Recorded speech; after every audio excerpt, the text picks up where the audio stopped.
tiba-tiba ada permintaan tambahan dana.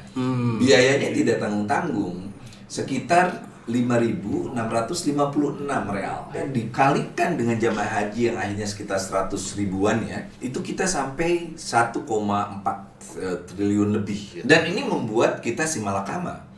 Kalau kita tidak penuhi membayar itu, maka Indonesia tidak bisa mengirimkan jamaah.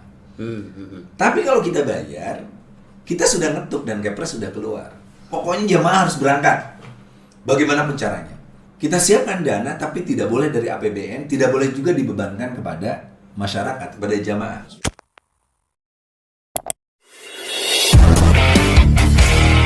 Selamat berjumpa kembali pemirsa sekalian di podcast Apa Kabar News. Kali ini kami kedatangan tamu Pak Bapak Kiai Haji Maman Imanul Haq, anggota DPR dari Komisi 8. Nah, Komisi 8 ini kan membawahi antara lain partner kerjanya Menteri Agama ya, dan khususnya juga soal haji. Nah, baru-baru ini kan ada kabar yang mengatakan bahwa biaya haji membengkak signifikan 1,5 triliun. Pertama, apa kabar Kang Man? Baik Kang Budi, dan selamat untuk Apa Kabar News. Studionya sangat representatif. Nah, mudah-mudahan memberikan informasi yang berimbang di tengah hoax dan fitnah yang menyebar. Terima kasih Kang Man. Ini menyangkut hajat hidup orang banyak, terutama umat Islam. Nah, sebetulnya pembengkakan ini apa? Apa mismanagement pemerintah atau ada peristiwa lain yang mendadak tidak terduga sebelumnya? Iya, perlu digarisbawahi bahwa DPR dan Kementerian Agama lewat Dirjen PAU ketika Ramadan itu kita hampir 10 hari ya. Ramadan ada di Mekah. Salah satunya untuk menunggu apakah tahun ini Arab Saudi memberikan kepada kita kuota atau tidak. Nah, akhirnya muncullah keputusan bahwa Arab Saudi memberikan kuota tahun ini 1 juta. 1 juta jamaah itu 150.000 untuk lokal, 850.000 seluruh dunia. Dan itu asumsinya itu setengah dari biasanya sekitar 2 juta. Maka dengan asumsi itu, kita meyakini bahwa kita pun hanya dapat setengah dari 220.000 tiap tahunnya, ini sekitar 110 ribuan ya. Saya gitu. Tapi itu adalah kabar gembira, poin pertamanya. Nah, makanya ketika itu mendapatkan, kami langsung melakukan rapat. Rapat itu adalah membahas tentang BPIH dan BP. BPIH adalah seluruh biaya yang dikeluarkan, baik itu oleh negara ataupun oleh jamaah. Jadi sedangkan BP adalah biaya yang khusus dibebankan kepada jamaah. Maka itu diketok dan langsung dibikin Kepres. Nah, tiba-tiba ketika Menteri Agama dan Dirjen Haji ke sana, ada permintaan tambahan dana, terutama untuk masyair. Biayanya tidak tanggung-tanggung, sekitar 5.656 real. 5.650 real. Iya, itu. Dan itu lumayan, sebuah biaya dikalikan dengan jamaah haji yang akhirnya sekitar 100 ribuan ya, 100.000 sekian, itu kita sampai 1,4 triliun lebih. Jadi 5.656 real itu sudah dibayarkan dengan asumsi BP yang pertama itu 1.531, maka kurang 4 ribuan, 4.124 kan? Iya. Kayak gitu. Ketika kita tanya buat apa, maka jawaban dari pemerintah Arab Saudi adalah itu untuk biaya upgrading seluruh peralatan yang ada di masyair, baik di Muzdalifah, di Mina ataupun di Arafah. Baik itu yang namanya karpet, tenda dan sebagainya, plus mereka menyisipkan orang. Nah, ini di luar kebiasaan. Seharusnya permintaan dana itu sebelum kita putuskan. Ini enggak. Jadi seolah-olah dia main di tikungan. Iya. Dan ini membuat kita simalakama. Kalau kita tidak penuhi membayar itu, maka Indonesia tidak bisa mengirimkan jamaah. Tapi kalau kita bayar, kita sudah ngetuk dan Kepres sudah keluar. Tidak bisa. Nah, akhirnya kita rapat, betul-betul maraton rapatnya untuk bahas ini. Saya teriak lancang, paling keras ketika itu. Yang pertama, pokoknya jamaah harus berangkat. Bagaimana caranya? Yang kedua, kita siapkan dana tapi tidak boleh dari APBN, tidak boleh juga dibebankan kepada masyarakat, kepada jamaah. Iya. Jamaah biarkan sudah berangkat kayak gitu. Jadi dari mana itu akhirnya? Akhirnya kita ketemu lah, kita coba nyisir kemungkinan dari pos-pos mana, saku kiri, saku kanan kita dilihat, ketemulah dari BPKH. Ada dana efisiensi dari tahun 2014, misalnya ada jamaah tidak berangkat 1.000 orang, lalu ada selisih dana dari maktab dan sebagainya, itu dikumpulin oleh Kementerian Agama, lalu dimasukkan di pos khusus yang namanya efisiensi. Nah itu sesuai regulasi. Yang kedua dari nilai manfaat. Makanya sekitar berapa miliar ya ketika itu, sekitar 700-an, 850 miliar itu ketemu di efisiensi, sisanya itu ketemu juga di dana maslahat. Makanya saya bilang pada jamaah haji ini harus syukuran kepada Allah karena bisa berangkat itu. Biaya jamaah haji sekarang per orang itu 98.400.000. Gede banget. Ya.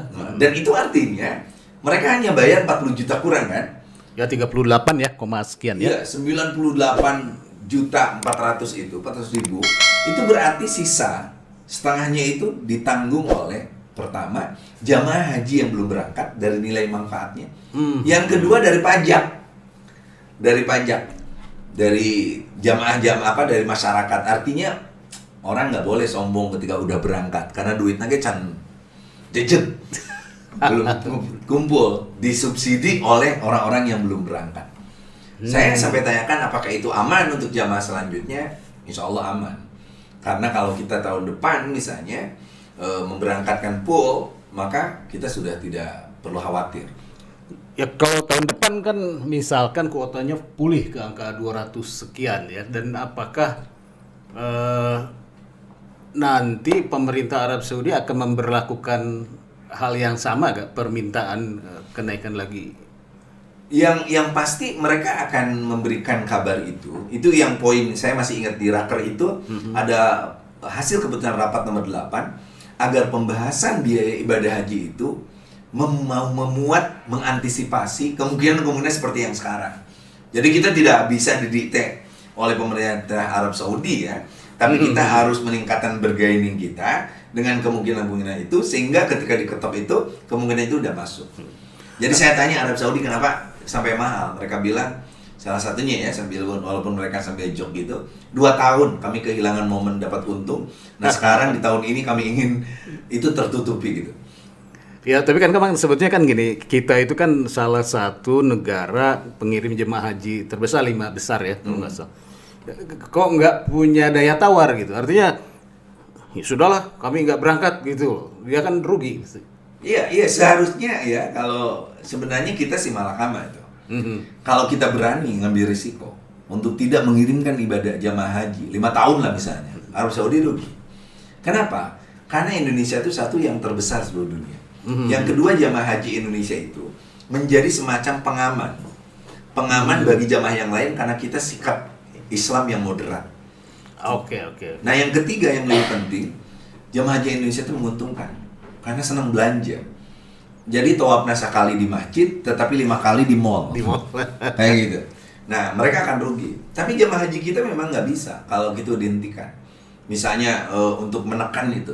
Kenapa? Karena jamaah haji kita itu masa tunggu seperti di Bangarang itu udah 42 tahun. Iya. Yang harus kita pikirkan adalah justru menambah kuota.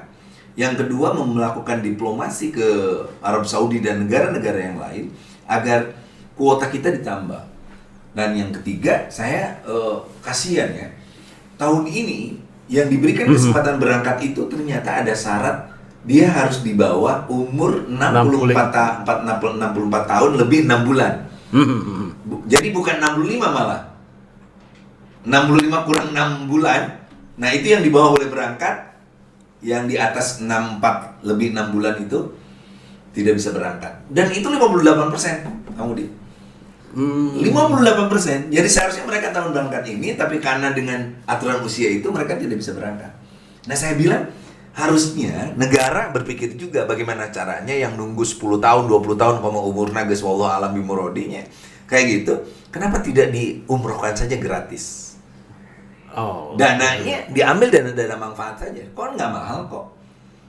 Dana umroh itu paling kalau kita bisa efisiensikan 25 jutaan dan itu bisa dilakukan. Jadi kita di DPR sedang mencoba untuk orang dengan usia tertentu, dengan sudah usia anggaplah lansia ya, kayak gitu, agar mereka tetap merasakan pernah berziarah ke Tanah Suci Mekah dan ke Madinah. Itu aja yang kita perjuangkan.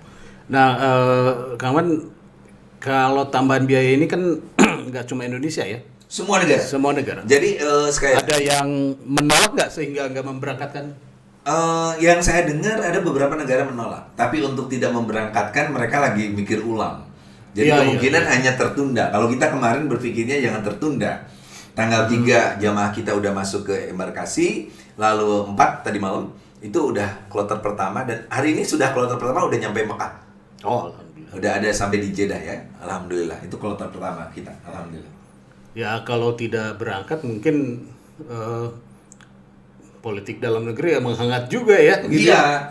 Karena kalau sudah berangkat haji itu kan ya soal agama ya, soal iman itu kan. Iya, makanya kan di kita itu orang yang dengan semangat 45 ya. Semangat 45. Orang mau berangkat haji kebayang udah syukuran, udah apa, tiba-tiba tidak berangkat, oh itu bisa terjadi tragedi politik kayak gitu. Iya. Nah, Kaman, ini kan karena 2 tahun kita tidak memberangkatkan haji, kemudian sekarang kuotanya kita 50% dari sebelumnya. Betul. Berarti kan daftar tunggu akan makin panjang. Betul. Bandung aja 22 tahun, ada yang katanya sampai 90 tahun. Nah, bisa nggak Indonesia mengusulkan kan sekarang itu kalau kita haji 40 hari lah ya gitu. Bisa nggak diperpendek gitu, artinya nggak usah terlalu lama, transportasinya diatur lebih sering, kita mungkin bangun maktab-maktab sendiri atau apapun gitu. Saya pernah diskusi ya dengan baik itu dengan Dirjen PHU maupun dengan pelayanan penerbangan, karena komponen terbesar dalam haji itu penerbangan. Iya. Penerbangan, yang kedua masyair sekarang. Masyair. Nomor 2 itu. Nah makanya ketika kita nyoba, kenapa tidak 28 hari saja? Nggak bisa. Jadi soal pada konteks lalu lintas udara, kapasitas bandara, dan juga kita berbagi dengan negara yang lain. Kecuali Indonesia kalau jadi negara kaya ya, investasi aja lapangan udara khusus Indonesia. Lalu kita pesawatnya betul-betul pesawat yang di charter untuk kepentingan haji. Karena kalau charter haji kita bayar 4 kali itu penerbangan. Kalau kita pakai reguler, kita berangkat bayar cuma 2 kali, pulang bayar. Kalau haji enggak, kita berangkat isi, lalu nunggu kosong, lalu kesini lagi kosong, pulang lagi berada. Jadi 4 kali. Ngitungnya itu agak sulit memang. Nah makanya yang kalau mau sebenarnya investasi kita, pertama maktab investasi kita, yang kedua pesawat, yang ketiga kalau mau sekalian berjalan mulus bandara. Bisa nggak Kementerian Luar Negeri kita atau pemerintah kita memastikan ke Arab Saudi, apalagi dengan kepemimpinan Muhammad bin Salman sekarang, kita bisa melakukan itu. Kalau bisa keren. Kenapa? Indonesia bisa meyakinkan Arab Saudi, satu faktor kesejarahan. Indonesia itu adalah negara yang dari dulu mewarnai kehidupan di sana. Sebelum Arab Saudi berkuasa ya. Di kerajaan-kerajaan di Jazirah Arab itu, kita mengenal ada ulama-ulama besar di sana. Yang terakhir misalnya kita mengenal Syekh Nawawi Al-Bantani, atau yang paling kontemporer ada Syekh Yasin Al-Fadani dan lain sebagainya. Nah yang kedua, di samping faktor kesejarahan adalah faktor perniagaan. Hubungan bisnis kita bagus. Ya termasuk salah satunya kalau Indonesia diberi kesempatan 500.000 saja. Oh itu menguntungkan banget tuh. Karena orang kita tuh boralnya minta ampun. Seneng belanja, ya ini cerita lucu aja ya. Kemarin saya umroh, lalu karena kita ingin bagi-bagi, karena bahagia banget 2 tahun kita tidak umroh, tiba-tiba bisa umroh bulan Ramadan kayak gitu. Kebetulan istri saya ikut, lalu anak saya yang di Mesir itu ikut, kayak gitu. Jadi ada kebahagiaan tersendiri. Akhirnya saya bilang, "Mah, itu para asatid dan beberapa imam masjid belikan jubah aja." Wah, semangat kan yang hanya perempuan tuh belanja. Wah, Pak, pokoknya mah aya nu alus pisan kayak gitu. Nah, ketika mau di packing, dilihat made in Indonesia di Tasik bisa. Nah, itu orang Indonesia tuh kelakuannya. Nah, batu akik itu rata-rata Kalimantan dan lain sebagainya. Nah, saya pikirkan kenapa tidak misalnya ya pemerintah Indonesia atau lewat Kementerian Agama tidak lalu mendekati, anggaplah UMKM yang ada, lalu didorong tuh nyimpen beberapa kios misalnya di mall anu, di mana orang Indonesia dikasih tahu aja promosi tuh lebih halus mah di sana, sehingga dari kita untuk kita dan kita hanya bayar pajak. Oke. Ya kan? Ya, hanya bayar pajak, tetapi bahannya apanya dari Indonesia. Termasuk juga makan maktab. Arab Saudi udah oke, silakan bahannya dari Indonesia. Tetapi Indonesia punya kelemahan dari sisi kualitas dan kuantitas juga. Jadi kita pernah ada yang namanya ikan patin. Mereka langsung minta, berapa ton? Nah, itu kualitasnya tidak terpenuhi. Lalu intensitas untuk mempertahankan kualitas itu nggak terpenuhi juga. Jadi kita tuh ada problem dalam pengadaan itu. Jadi loba kahayang orang Indonesia itu, tapi ketika dia dipaksa untuk mempertahankan kualitas dan kuantitas itu mereka nggak bisa. Nah, ini yang menjadi persoalan bagi kita menurut saya. Ya Kang, jadi sebetulnya kan soal daya tawar tadi ya, saya khawatir kan sebetulnya nanti Arab Saudi akan mengeluarkan kebijakan-kebijakan lain yang mendadak gitu. Tapi memang itu kebiasaan mereka. Arab Saudi itu selalu punya diplomasi satu arah, satu. Yang kedua selalu mendadak. Jadi ingat ketika COVID tuh. Ketika COVID, mereka langsung mengeluarkan taklimat, pengumuman tidak boleh ada orang Indonesia datang ke sana. Ada beberapa negara kan yang di ban kayak gitu. Bayangkan ada orang Indonesia yang sudah sampai Jeddah, bahkan sudah dari Jeddah perjalanan ke Mekah. Lalu ada yang sudah di atas pesawat, bahkan ada yang sedang transit di Abu Dhabi, kayak gitu. Mereka nggak bisa berangkat. Padahal kenapa tidak misalnya yang dilarang itu yang masih ada di tanah air, sementara yang sedang dalam perjalanan apalagi sudah nyampe dipersilahkan. Nggak ada tuh. Arab banget lah. Jadi Arab itu selalu punya ciri khas mengeluarkan taklimat di luar dugaan dan cara komunikasi diplomasinya adalah monolog. Iya. Tidak dialog. Rem mendadak, gas mendadak gitu kan. Jadi kita ini yang harus agak sedikit paham nalar kebijakan Arab Saudi. Tetapi saya DPR selalu mengatakan tetap saja kita harus mencoba meningkatkan posisi bargaining position kita yang lebih kuat dengan Arab Saudi dan negara manapun karena ini menyangkut nasib jamaah Indonesia. Ya kan, kalau soal bargaining sebenarnya dalam rangka nanti kalau kuota kita kembali dan dalam rangka memperpendek hari seperti tadi ya seharusnya yang ideal kan 28 gitu ya. Walaupun Kang Maman tadi mengatakan tidak bisa. Nah, tapi sebetulnya upaya-upaya apa saja sih yang diplomasi dengan Arab Saudi ini? Misalkan apakah sudah ada pendekatan kita mau ingin bangun maktab sendiri gitu. Ingin seperti tadi bikin bandara sendiri. Itu baru wacana atau dari DPR sudah mendesak pemerintah? Kita udah ini mencoba semacam penjajakan karena dulu waktu zaman Soeharto sudah ada mulai Mbak Tutut ketika itu membuat semacam hotel khusus Indonesia kayak gitu. Nah, tapi ketika itu rejim Soeharto tumbang dan itulah gaya Indonesia walaupun tidak dilanjutkan. Nah, padahal ini momentum kita dan saya yakin ya pemerintahan Jokowi punya hubungan baik dengan MBS dan juga hubungan baik dengan Abu Dhabi sehingga kita bisa juga sebenarnya melakukan kerjasama dengan uang yang kita miliki untuk anggaplah sebenarnya hak guna pakai ya maktab yang ada terutama di daerah-daerah Mabhat Jin dan sebagainya termasuk catering kayak gitu sehingga kita tidak merugikan juga karena pemain haji itu kalau saya amati saya nggak tahu nih para ahli yang ngerti banget jadi kalau saya lihat haji ini didominasi atau dimainkan oleh 3. Yang pertama tentu yang punya otoritas. Nah itu adalah Kementerian Haji dan Umroh. Sekarang Umroh mau dilepas masuk ke Kementerian Pariwisata. Oh. Supaya lebih profesional dan lain sebagainya. Nah, yang kedua adalah yang menyediakan segala macam peralatan dan sebagainya, terutama di masyair. Itu dulu namanya adalah syekh, zaman syekh. Lalu setelah syekh diganti muassasah. Ya. Nah sekarang ganti lagi tuh.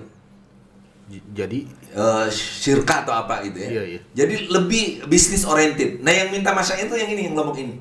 Oh. Nah ada kelompok ketiga.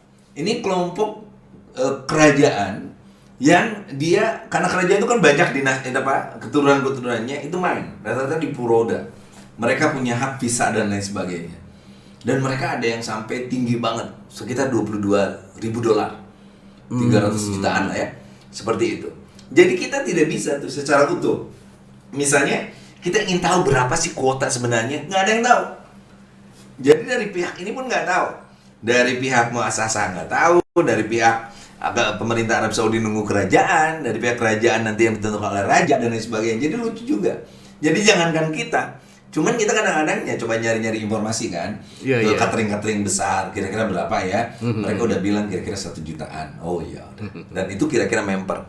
Jadi memang ciri khas Arab Saudi itu selalu mengeluarkan taklimat secara mendadak, dan cara dialog mereka adalah dialog yang monolog, jarang sekali dialog. Jadi kita yang harus lebih aktif karena kita yang butuh.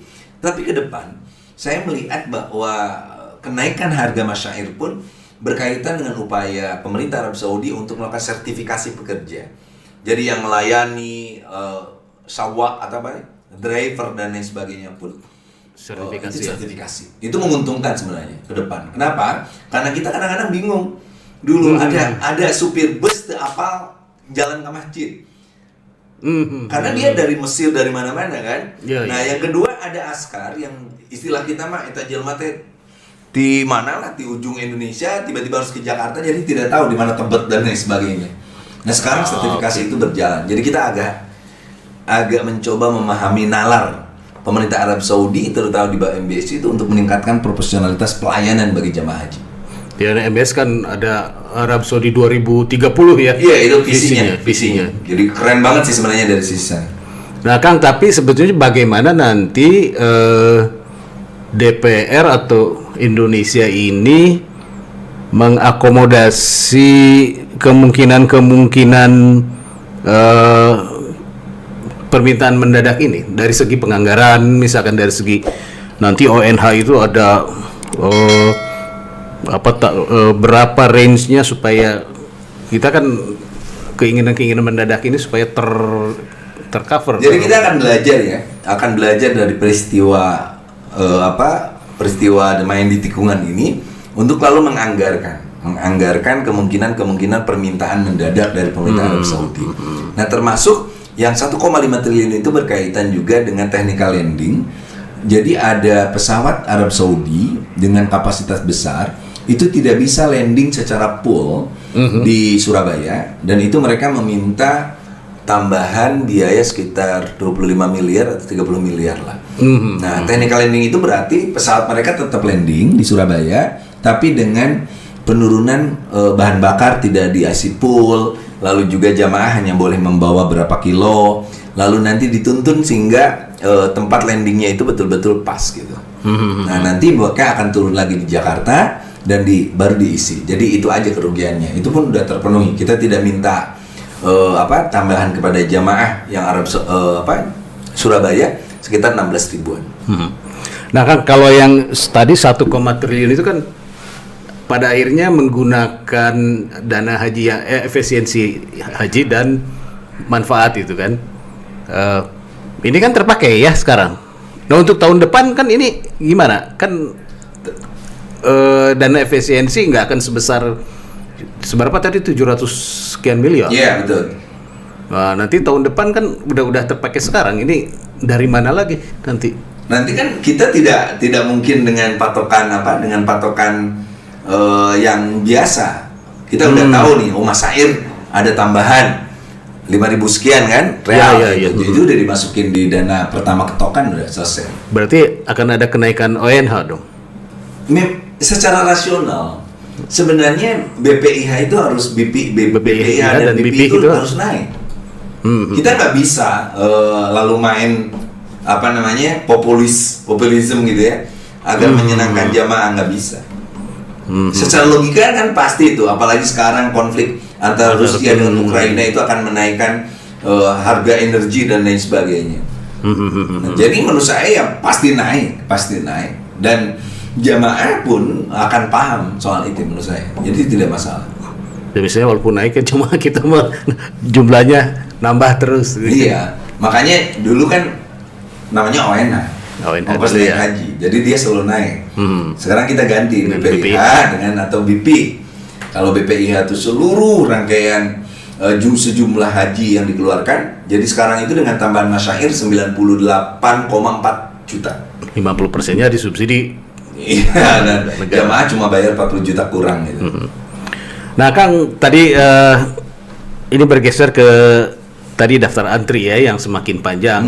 Kang Maman mengusulkan agar yang usia di atas 65 diumrohkan. Bagaimana ininya detailnya gitu? Jadi kita lihat berapa jumlah jamaah di atas 65 tahun yang punya masa tunggu 5 sampai 10 apalagi yang di atas itu. Kan kita bukan mau mendalai takdir ya. Kita hanya ingin mengingatkan kepada seluruh jamaah yang pertama sebaiknya daftar haji itu ketika anak kita baru lahir langsung daftar haji. Kalau ada uangnya kan. Jadi kita kan dari dulu daftar haji itu rata-rata angkewe nabung heula, geus pensiun karek nabung tina uang pensiun baru maot gitu ya. Nah, itu yang pertama. Jadi haji muda itu penting. Nah, yang kedua, kalau orang itu dengan asumsi tidak akan ada umur atau dia karena ini, kenapa tidak beri kesempatan aja untuk tetap bisa mengunjungi Baitullah dan ziarah ke makam Rasulullah. Mekanisme umroh dan umrohnya itu jamaah. Dari mana misalnya? Kita sebenarnya bisa pakai mekanisme asuransi pun bisa. Jadi dari jamaah sekarang pakai asuransi yang asuransinya di Mekah. Jadi sebenarnya sekarang kan asuransinya dari Indonesia. Iya. Jadi kita masukin aja ada dana asuransi berapa dan sebagainya. Kita anggap bahwa itu akan menjadi bagian dari pemerintah memberikan jaminan bagi jamaah haji yang lansia yang masa tunggunya begitu lama untuk bisa manasik. Karena ada dana latihan manasik loh. Tambah aja dana manasiknya di Mekah langsung sekaligus. Saya rasa itu akan menarik ya. Menarik terutama bagi yang lansia gitu. Kasihan banget banyak orang yang hari ini di usia 70, 80 dan seharusnya berangkat tahun ini, ingat 58% nggak berangkat. 58% ya. Dan itu sekali lagi semuanya adalah aturan dari Arab Saudi. Kita tidak bisa apa-apa. Tidak bisa apa-apa gitu. Jadi kalau ada orang yang menganggap bahwa satu tidak ada dana haji Indonesia karena dipakai infrastruktur, itu salah. Dana haji aman di BPKH 160 triliun. Jadi kalau kita kemarin tidak berangkat 2 tahun, sekali lagi bukan karena tidak ada dananya, tetapi karena pemerintah Arab Saudi tidak memberikan visa kita, tidak memberi kuota pada kita. Itu yang pertama. Yang kedua, kalaupun kita hari ini dapat kuota hanya setengah, itu bukan berarti kita yang menginginkan. Itu Arab Saudi. Jadi Arab Saudi itu betul-betul berkuasa penuh menentukan kuota, menentukan tambahan harga dan lain sebagainya. Kita tuh bagian yang sami'na wa ata'na bari ngaguru tuh gitu. Seperti itu, dan itu kita mudah-mudahan ada dialog ya. Iya. Dialog. Ini 50% itu karena asumsinya masih ada Covid ya, Kang Maman ya. Nah, jadi ada yang menarik itu.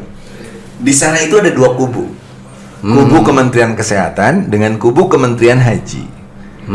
Kementerian Haji pinginnya full, bahkan lebih dari biasanya. Mereka anggapan Covid sudah selesai dan 2 tahun mereka loss dari Covid gitu ya. Nah, tetapi Kementerian Kesehatan nggak bisa. Ini belum selesai, baru melandai. Kita harus tetap hati-hati. Tidak mau nanti Arab Saudi dijadikan sebagai pusat pandemi kayak gitu. Nah, maka mereka akhirnya mengambil jalan tengah. Kalau Menteri Kesehatan mintanya tidak perlu dibuka, kalau Menteri ini buka kalau bisa segede-gedenya, akhirnya pakai jalan tengah. Khairul umur awsatuha. Sebaik-baiknya urusan itu ya ambil pertengahan. 50% ya? Iya. Untuk semua negara 50% juga? Untuk semua negara di dunia. Nah, baik. Terakhir Kang Man, apa harapan Kang Maman untuk musim haji tahun depan? Yang pertama tentu mudah-mudahan tahun depan kita dapat full 100% kuota, bahkan lebih. Ya. Yang kedua, mudah-mudahan tidak ada syarat pembatasan umur. Gitu kan? Nah, yang ketiga, mudah-mudahan ada dialog sehingga kita dapat kuota berapa, harga berapa, sehingga ketika pemerintah mengadakan raker dengan DPR dan pemerintah bisa menghasilkan harga BPIH dan BPIH yang tidak memberatkan jamaah. Dan syukur-syukur mereka sudah tidak perlu bayar lagi kayak sekarang. Yang sekarang tuh udah perlu nambah lagi karena ada dana manfaat 2 tahun berturut-turut. Nah, yang selanjutnya terutama untuk jamaah haji sekarang ya, yang pertama harus banyak bersyukur karena Anda beruntung bisa berangkat tahun ini di tengah orang yang harusnya berangkat keburu mati gara-gara pandemi. Ada orang yang siap-siap berangkat tapi karena batasan umur dan lain sebagainya. Yang kedua, jaga kesehatan. Saya barusan bilang Pak Budi di mana di daerah Majalengka itu. Saya bilang, "Geus pokona tong mikiran teuing ngadoa." Jadi ada orang mau berangkat haji, ngayak-yak we ngapalkeun doa sampai stres.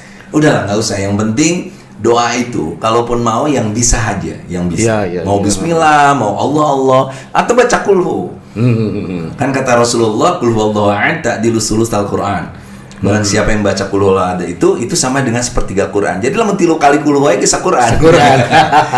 Jadi ada pengalaman lucu tuh, Budi. Ada orang yang karena stres, kan biasanya ceramahnya itu menakutkan terus tuh.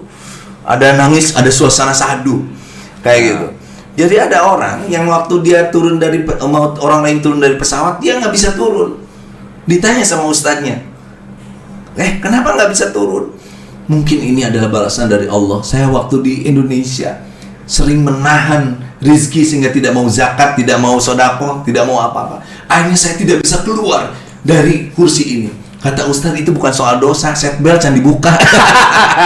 Jadi menurut saya yang namanya manasik itu kumaha caranya naik pesawat, bagaimana caranya buka hotel. Karena ada orang yang di hotel lupa lagi kunci di jero.